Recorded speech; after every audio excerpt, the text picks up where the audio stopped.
Welcome back to the roof, everyone.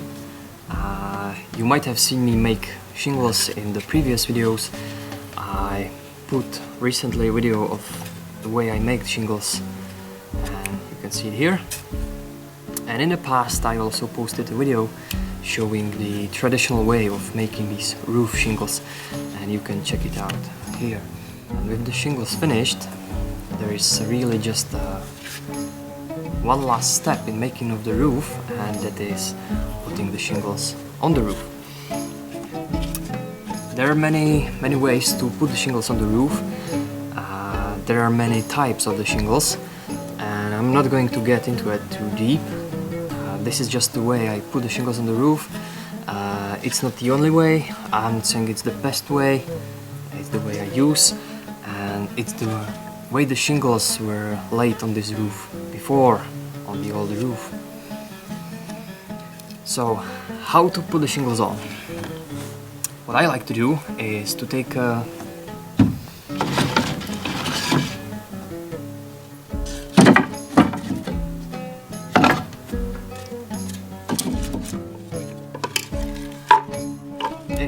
three shingles.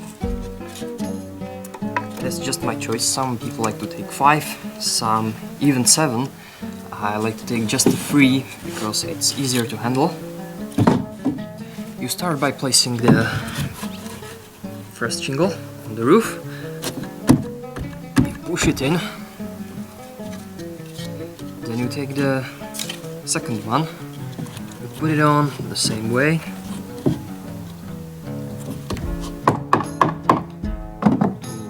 Adjustments. Again, shove it in, and then you take the third one.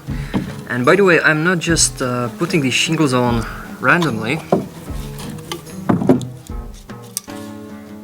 I'm actually carefully placing them so that in every layer that's covering the layer underneath it, the ridges between the shingles actually don't match the ridges in the layer below.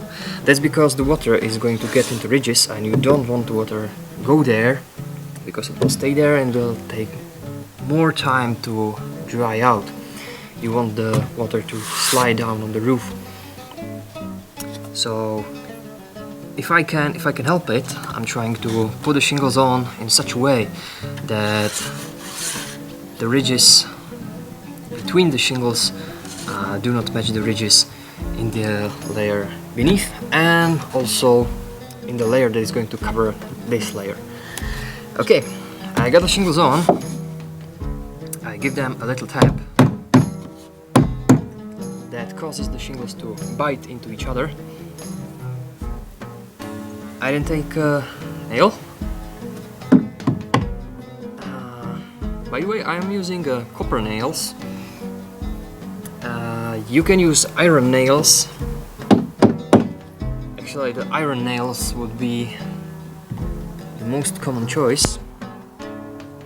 The stainless steel nails are not recommended because they tend to slide out and make the shingles loose.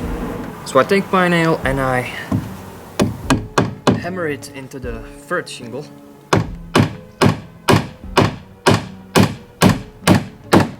Hammer it all the way. The first and the second shingle do not have the nails because they don't need them. Then I take 3 more nails. I like to flatten the tips of the nails, and that's because if the nails are really sharp, it causes the fibers of the wood to move to the sides, which in the future can make the shingles split. But if you flatten the tips, it doesn't really move the fibers of the wood to the sides, it just pushes through them. It takes a little bit more force, but it prevents the splitting of the shingles. In fact, if you look at the old shingles, most of them, if not all of them, have splits at the nails.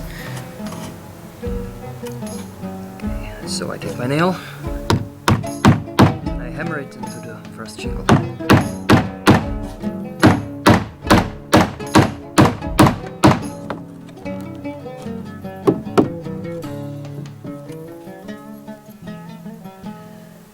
And then I take my second nail, again flatten the tip, and I drive it into the second shingle.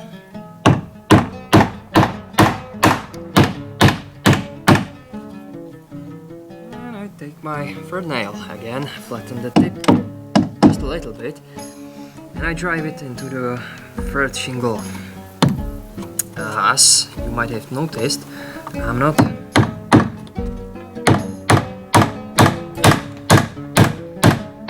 hammering the nails all the way in, and there is actually a reason for it. If I did hammer the nails all the way in, and once there is a rain, there's like 2 or 3 rainy days, the wood will soak all the water, all the moisture, and it will expand its volume. If the nails were hammered all the way in, once the wood soaks up and increases its volume, it will cause the shingle to split at the nail. If I don't hammer the nails all the way in, it lowers the risk of the shingle splitting. It doesn't really matter here, because these nails will be covered by the next layer of the shingles, so no water gets here, but water slides across these nails. That's why they have like a half a centimeter extra of the nail sticking out. And there's actually a second reason for having these nails sticking out a little bit, and the reason for it is that if you want to do some repairs on the roof, maybe you want to change some shingles or whatever, it's really easy to take these shingles out. You just take a crowbar, you pull them out, and you take the shingles off. But if these nails were all hammered all the way in, it would be almost impossible to take the shingles out without damaging them or outright destroying them, really. So that's why these nails are sticking out. There's actually a reason for it. And that's one segment finished. So then I take 3 more shingles, and again I repeat the whole process, and you do this across all the roof. There's places like the end of each layer and also the very top of the roof, which have some interesting details. But so far as laying the shingles on a simple roof like this is really it. Just a segment of 3 shingles, a few tricks about the nails, a few tricks how to lay the shingles, and that's it. Time to lay some more shingles.